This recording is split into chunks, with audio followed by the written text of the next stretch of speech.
for more on oil and investing in energy. We're joined by our featured guest of the morning. He's Lauren Steinberg, president of Lauren Steinberg Wealth Management. First of all, Lauren, thank you so much for joining us. Thanks for having me, Paul. Your take, are you as skeptical or as bearish as Mike is on I may crude not oil? be as bearish as Mike is, but first of all, oil at $80 is the sweet spot for OPEC. They really don't want it going a lot higher because then there's hue and cry and drive, moved for more electricity and less oil demand. So I think it's in the sweet spot. Listen, whether China's economy picks up a little bit more than expected, very possibly. The global economy is still growing, but oil demand, Paul, has been rising globally about 1% per year. That is the expectation. It's declining in the West and increasing in emerging markets. The Ukrainian drone attacks haven't had a really significant impact. They've been short-lived impact. And there's an OPEC meeting in June. Russia's announced it's going to cut production by 500,000 barrels per day. We'll see what the impact of that is. But oil, if it falls back to 70, that's still within a decent range and companies are still profitable. And so, do we see it going significantly higher from here? The answer is no. What about the oil and gas shares, which have taken off since early February? Sure, they've taken off, but they've not been historically, they haven't done great over since 2008, actually. And so, we would be cautious and probably more of a seller at these levels and taking advantage of the bump in oil prices, fueled partly, of course, by the war in Ukraine. Well, before the break, we were talking about the latest economic data in Canada. The inflation numbers cooler than what Bay Street was expecting. Bay Street's been busy watching a bit of a rally for the Canadian market versus the U.S. equity story of late. We've started to see some of the underperforming Canadian sectors find interest from investors. Let's bring back Sadiq Adatia, Chief Investment Officer at BMO Global Asset Management, for more on his investing view. Now, you talked before the break about how you were somewhat constructive on some of the big sectors for the Canadian economy. How do you feel about TSX investing generally right now? I think they're better markets to be investing in. I think the U.S. is an exceptionally strong economy, and as I said, a very resilient consumer that is still spending, in even the discretionary side of things.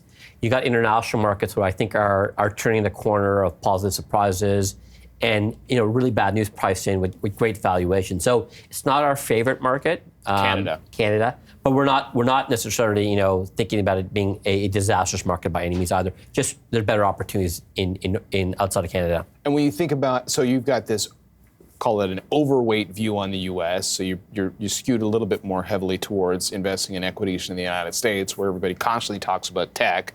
But is your view based on tech, or is it just based on the economy itself? No, so our BMO Global Asset Management house view, right, really does favor the U.S. because we do like quality companies that are there.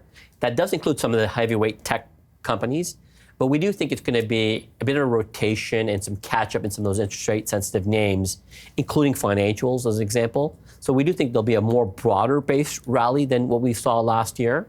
But it doesn't mean that some of the big names aren't going to continue to have great earnings and continue to drive that flow up.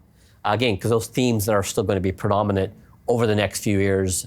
So I do think that it's tied to a bit of that, but more of a bounce back of other names as well. Okay, so let's go through some individual sectors. Actually, we're showing our television audience a chart of the TSX financials, which I think you could argue you've had four important subgroups: industrials, financials, energy, and materials, that have had staggered performance. The financials and industrials seemed to start to find interest from investors, call it late last year. More recently was the energy and materials that started to find buyer interest. You like financials, Canadian financials? We like global financials. Just global financials. Yeah. Okay. Including Canada. I think when you think about, yes, the consumer is weakening, but also at the same time, when you look at the valuations of a lot of these financials, they look attractive. The dividend yields is very secure. I think the dividends are going to be a bigger part of total return going forward, especially when you eventually start seeing bond yields come down. The thirst for yield will be higher, and the dividend yields you get out of the banks and broader financials look attractive. So I do think there's good opportunity in that space. And then, you mentioned energy. To me, the demand-supply situation is still pretty good. OPEC, yes, is going to get a floor on supply, but we know some of the OPEC members don't always follow the rules. So I give that a little bit of credibility. But I think you're going to see geopolitical shocks that's caused oil prices to spike up. I think we'll see, demand being a little bit better than expected. And so I see oil still in the $80 to $90 barrel. 80 to 90. And yeah. again, when we were in December, we were very bullish because we were sitting at under $70 a barrel. So there was upside, good upside potential there. So maybe now we're a little bit more lukewarm on energy than we would have been 3 months ago. Okay, materials as a sector has been the best performer in Toronto over the last month. What's your outlook for gold? Yeah, we still like gold. I mean, we're all-time highs here, but I think gold has a seasonality impact that's going to be pretty good coming up in summer. You also get a situation where I think a lot of people are looking gold as another reserve currency, right? I don't think it will take over the U.S. dollar by any means, but I think people are buying more of it.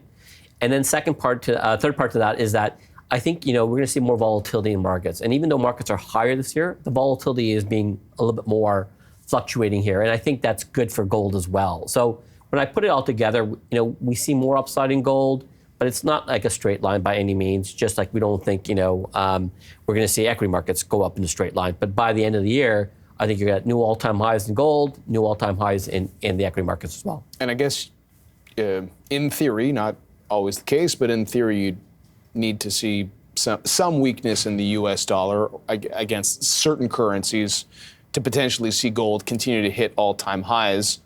But versus the loonie, your view on So I think traditionally when you look at gold, you need the U.S. dollar to weaken for gold to do better. Okay. But gold has done well, and the U.S. dollar has done well. Okay. So the dynamic is starting to shift a little bit, the same way where the Canadian dollar is not 100% tied now to energy prices anymore as it once used to, right? So dynamics are slightly different. I think you can still have an environment this year where gold is higher and the U.S. dollar is also higher as well, especially against the Canadian dollar. But I do think gradually as we get into 2025, then we might start seeing the U.S. dollar start to unwind a little bit of the strength it's had over the past few years. It's been pretty incredible. And even every day I'm checking the loonie quote, and I might as well just say 74. We're like in and around 74 cents basically the whole year. You're right. I mean, a lot of people thought we were going to see this now bounce back after last year, at the end of the year, a bounce in the Canadian dollar. But I think when you look through it, the U.S. dollar still has a lot of strength behind it. If they stay higher for longer as well, that will also support a stronger U.S. dollar. So I just don't see any reason why the U.S. should lose some weakness, at least this year. And real quickly, just beyond just decisions on when central banks make moves on interest rates, you were pretty constructive on the U.S. economy versus the Canadian economy. Does that get to the heart of it? Or? Yeah, it is. I mean, if you think about our view, it's tied to the consumer. The consumer runs the economy. And if we think about the difference between the U.S. and the Canadian consumer, it's a 9-day difference. The U.S. consumer is much stronger, has less debt, less impacted by the higher interest rates, and the job picture is better as well. So you check off all the boxes, it supports the U.S. economy, and then some of the best companies are actually in the U.S. right now with, tied to those key themes that we talk about. We're watching morning markets. We're watching shares of Gildan Activewear. They've been higher today after the company confirmed it has several potential buyers interested in acquiring the business. A board committee has been set up to review proposals, but of course it comes amid squabbles between the board and a group of shareholders led by U.S. investment firm Browning West, which has been calling for former CEO Glenn Chamandy to be returned after being ousted. And in addition, they have put forward a slate of new board members. Now, Browning is calling this news about a possible sale process as reactionary. It's a situation that Bob McFarlane calls failed governance. Now, he had actually predicted a sale as one of the possible outcomes earlier this year. He is a longtime corporate governance watcher and the former CFO of TELUS. We spoke with him earlier. This has played out exactly as I expected upon my reflection upon what was happening in late December, early January. And I said so publicly at that time. And the reason for that, and I would say Browning West, assuming they're sophisticated, which they surely should be, and they would expect this to have been a possible outcome as well. So it's kind of in the activist playbook, if you will. And the reason for that is, again, why is this so unprecedented? It's because you have an activist trying to reinstate the prior CEO for a company where the value really hasn't been any improvement in the share price in 5 years. But the prior CEO, Mr. Shamandi, was a co-founder, CEO for 20 years, and led the company during a tremendous period of growth, notwithstanding the past 5 years.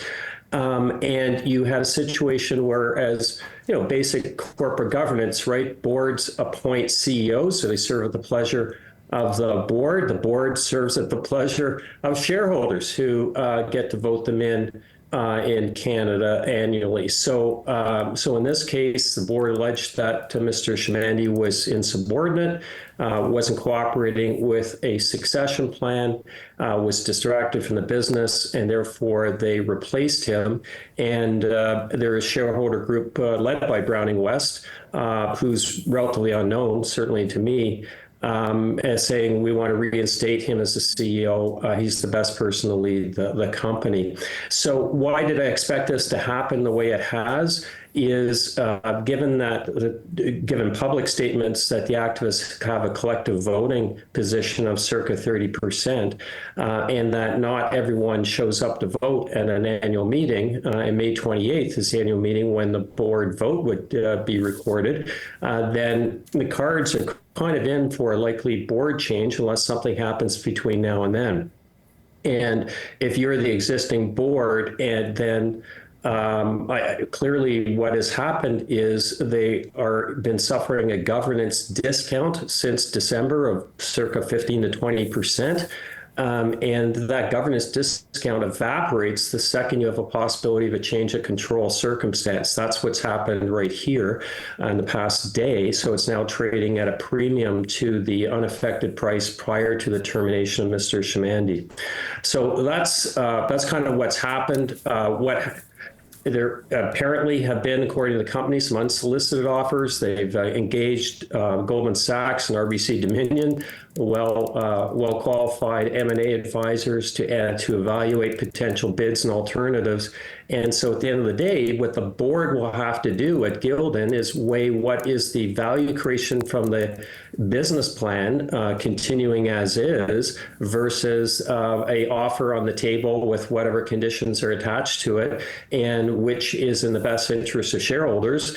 They'll make a recommendation one way or the other, and the shareholders will vote. So at the end of the day, shareholders were formerly just going to be voting for a board. Now they're going to be voting, perhaps, if there is a bona fide offer that comes up, for whether to sell the business. Yeah, and Robert, we unfortunately only have a minute left, but I spoke to an analyst earlier who watches the company and felt like, look, at the end of the day, if there's a real offer here at what's an attractive price, that might be the best option. But if that ultimately is the option that is selected, does it miss some of the governance issues that you're talking about here, about everything else that's been going on, real quickly? Yeah, I would say that the board's duty, right, is in best interest of the corporation. If they've received unsolicited offers, they need to get advice, which they're doing, evaluate those, and decide whether it's in the best interest of shareholders and other stakeholders' considerations to sell the company at a price given an offer or not. At the end of the day, if a healthy business certainly can be levered up more than it is. So I would suspect private equity will be able to finance bids at a premium to the current trading price. And if that comes to pass, then there'll be a decision for shareholders whether to accept the bid. So at the end of the day, it doesn't matter what the activist says. It doesn't really matter what the board says, particularly. If there is an offer that comes to a vote, shareholders will decide.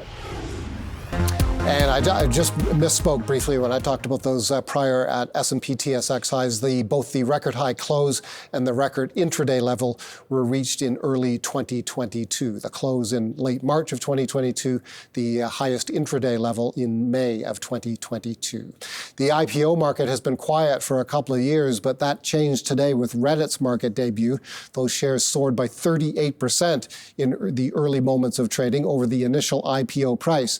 The company and its shareholders raised $748 million US after the IPO was priced at the top of its marketed range. That could send a signal that the window for US IPOs is reopening. For more on this, we're joined by our guest. He, of course, is a familiar face, Art Hogan, Chief Market Strategist at B. Riley Wealth Management. Art, always great to talk to you. How much of a a market signal does the, I guess, successful IPO of Reddit send, or is it more a consequence of these very buoyant markets that we've seen for some time now? Yeah, well, I think both of those should go hand in glove, right? So when we have a dearth of IPOs getting priced, it tends to be blamed on market conditions. And I would argue market conditions have been pretty good since October of last year.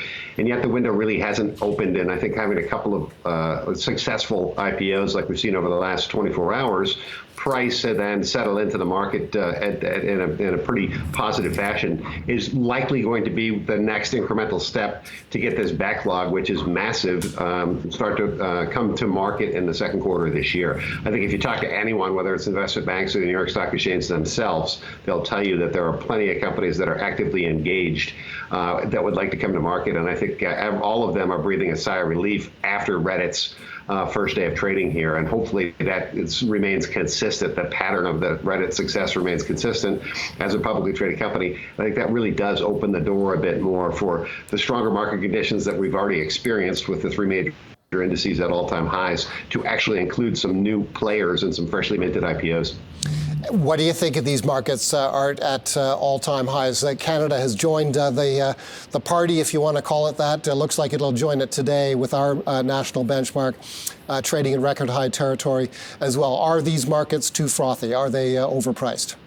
No, and I think one of the reasons that you guys are joining us in the S&P 500 is one of the leading sectors in the S&P 500 this year as compared to last year is energy. And I think that when we think about the broadening out of the market and the fact that the top three sectors in terms of performance for our S&P 500 are now financials, energy, and industrials, right? And materials is fourth, technology is fifth, right? So as compared to last year where it was all about technology and communication services, actually having a broadening out to more cyclical sectors that underperformed last year is a much healthier place to be. So, whereas you might have called the market frothy into the end of the year last year and dependent largely on 7 artificial intelligence darlings, I think this year's rally is much broader. As a matter of fact, we have 6 of the 11 S&P 500 sectors that are outperforming the index.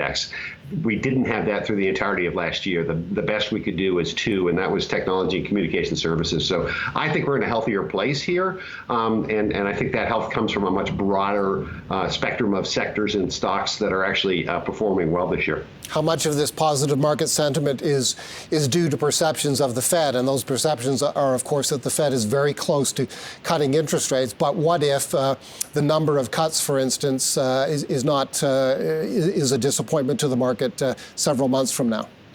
Yeah, I think that's a perfect question. And I think investors have grown increasingly comfortable that this is not about the Fed or the fact that the Fed is going to cut rates later than they anticipated when we started the year. Remember, we entered the year thinking the Fed would cut maybe 6 or 7 times and they would start in March. Now we think the Fed might cut 3 times and they don't start till June or July. And yet we're at an all-time high. And I think that's driven by better economic data and certainly better earnings growth. And I think that's a better place to be, right? So we're intuitively looking at economic data as good news being good news for markets now. So I think we're much less dependent on the Fed cutting rates. As a matter of fact, investors, given the choice between multiple rate cuts and better economic data, have clearly voted that they'd side with the better economic data. So therefore, I think that the fundamental backdrop of the market gets that much more defensible and strong. What sectors of the U.S. equity market do you think are most promising right now in terms of opportunities for longer-term investors? Yeah, some of the ones we just mentioned that are starting to outperform have underperformed for a while. So energy continues to be one of our favorites here, and I think that has more room to run.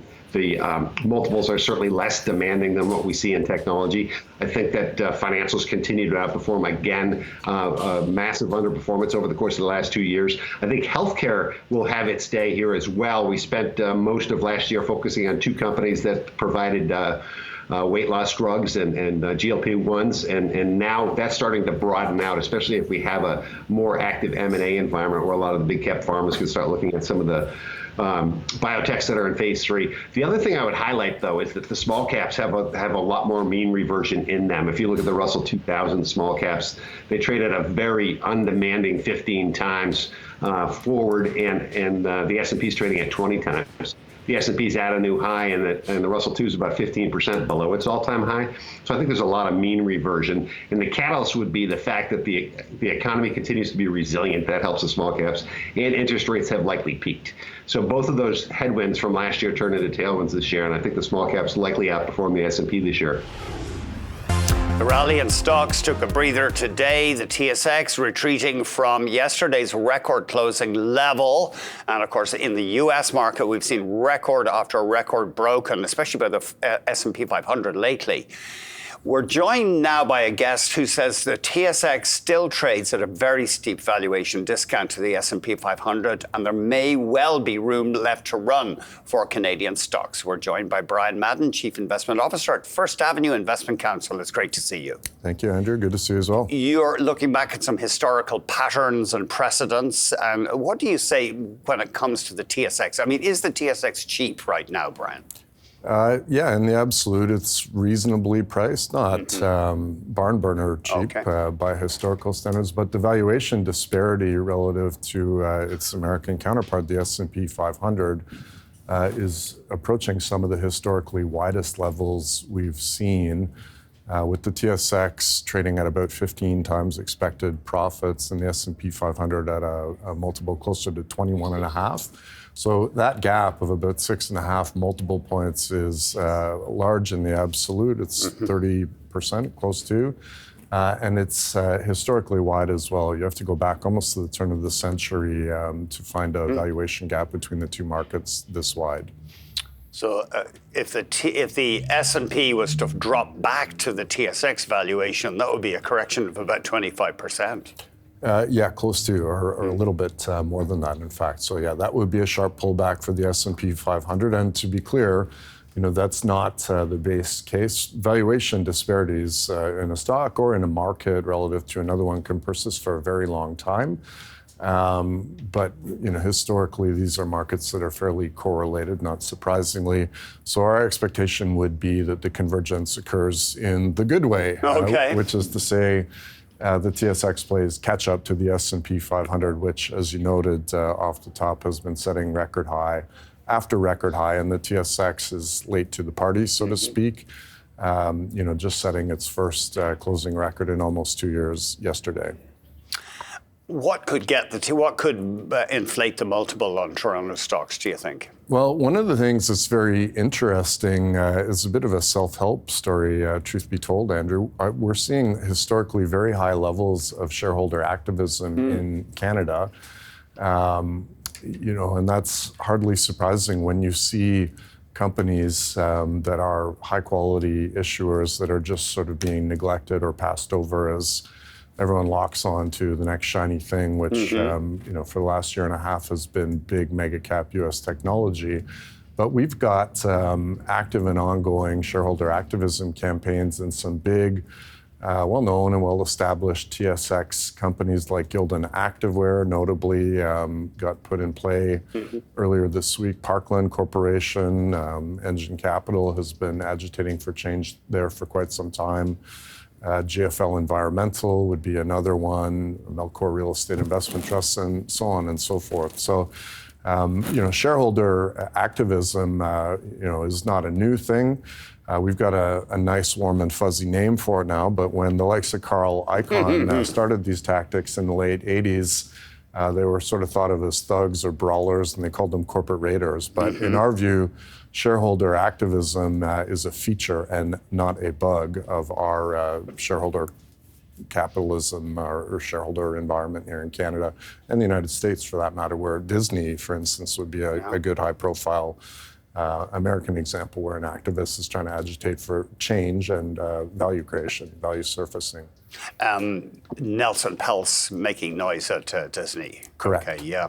And then Algonquin now we've got a dissatisfied investor. Yeah, actually, I meant to mention that one, but that's yet another one that has popped on the radar here. So, this is good. The boards of directors and the management teams of companies are supposed to be working hard round the clock every day on behalf of the shareholders they represent to generate value, either operationally or financially. But when they fall short of the task, there's quite a veritable army of activist funds out there that are willing to take up the torch on behalf of other shareholders who all benefit by piggybacking on their coattails. Has there been a complacency in Canada where boards have been let away with slack performance? You know, there are some, and we've seen successful activist campaigns. You know, one that comes to mind would be RB Global last year, where they underwent quite a metamorphosis led by, you know, at the outset, a very controversial acquisition of a U.S. company. And eventually activists got involved to and fro. The CEO left amidst a hailstorm of legal hoopla. But at the end of the day, you know, it did right the ship, and the stock has performed quite admirably since then. Tech Resources would be another one that had activists all over it amidst agitation for change in strategy, divesting coal assets, and so on and so forth. So, you know, these things can work, and we have a number of examples where they have. So the environment is ripe for it, where you have undervalued, overlooked companies and a good governance environment where you know, you can sow the seeds and then let shareholders you know, decide what they think is the best course of action. It's just the activists bring to light alternative courses of strategy that may not be top of the list for the incumbent management and board. Yeah, I guess any organization, groupthink is a hazard, and a fresh perspective is valuable sometimes. Well, that's right. That's right. And sometimes in a boardroom, it can get clubby, and there are friendlies, and you know, that's not supposed to be the case. There are skills matrices that boards fill out, and you know, the best practice in governance is to have a majority independent board, but sometimes shareholders are left to wonder, how independent is this board really? How beholden are they to you know, the management, and how cozy are they, and how addicted are they to getting those directors' fees? So and options and options and the like. So it's good to have some sharp-elbowed activists in the room from time to time when that environment does set in and a board becomes static or complacent, which can become the case.